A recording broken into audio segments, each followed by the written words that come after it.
So, I was always had this thing where I always ask my parents questions, and they always say, if you look it up, you would never have to ask because you will always remember it. And sometimes my mom would be like, my foster mom would be like, why not just, use that photographic memory of yours? Don't you say when you see something, you try to remember it? So look it up for yourself. Don't always depend on what people say it is because they can be wrong too. They're human. So I heard from a friend at school that you can Google yourself and then people can find you. And I'm like, no. Google, you can search up dead people, but you can't find me. And so one time, I'll go home and I say, is it possible that you can Google yourself and find you? And then my pops was like, did you look it up? And I was like, no, I didn't look it up. He was like, well, look it up and let me know. Matter of fact, you're going to the library tomorrow? Look it up. And when I pick you up from the library, tell me if you found yourself or not. So I had to do what Pops told me to do. There's no getting out of it. If Pops say, go do that, you do it. So I went to the library instead of playing my games or reading my books. I real quickly Googled my name. You will be surprised how many Victor Emmanuel Lopez's there are in the world. I probably got to like page 23. And then I found an article that I was in, that I was a part of, and that was kind of cool. That was really cool. And then I'm like, you know what?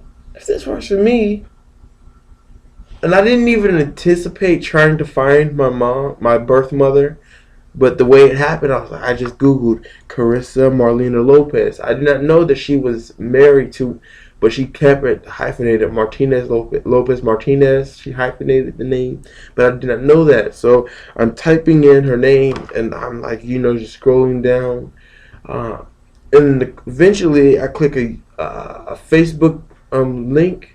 But the way that goes, she didn't have the picture was an old picture from when they were kind of younger.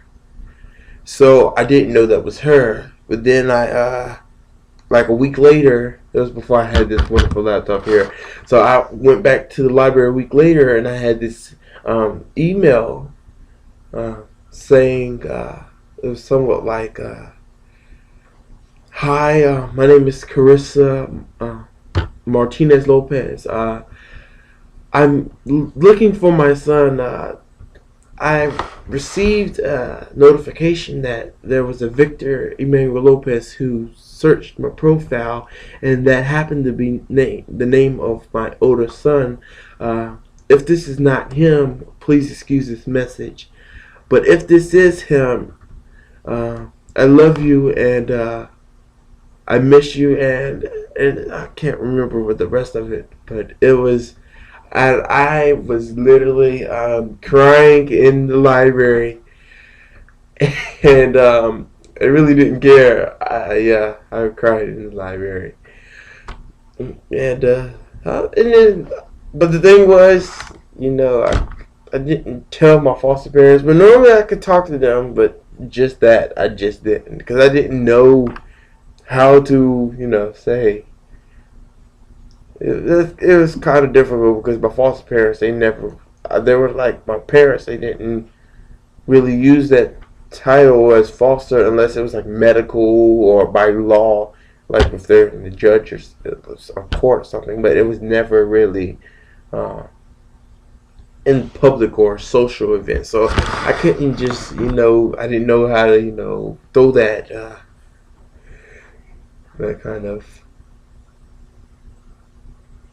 So I just, kept it secret, really. I would email her, and then I would text her, stuff like that.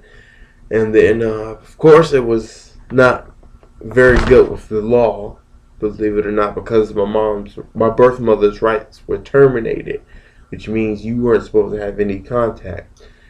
So that was kind of also a factor in me not telling my false parents about me finding my mom. However, that did get rid of the that little saying that Victor can't keep water, even though he talks a lot. I've proved then that if I needed to, you are gonna know something I didn't want you to know, and so they stopped saying that I couldn't, keep a secret, or I couldn't hold water, or I talk too much. Yes, I still talk too much, but but at least they knew if I needed something quiet that it will remain quiet unless I told you.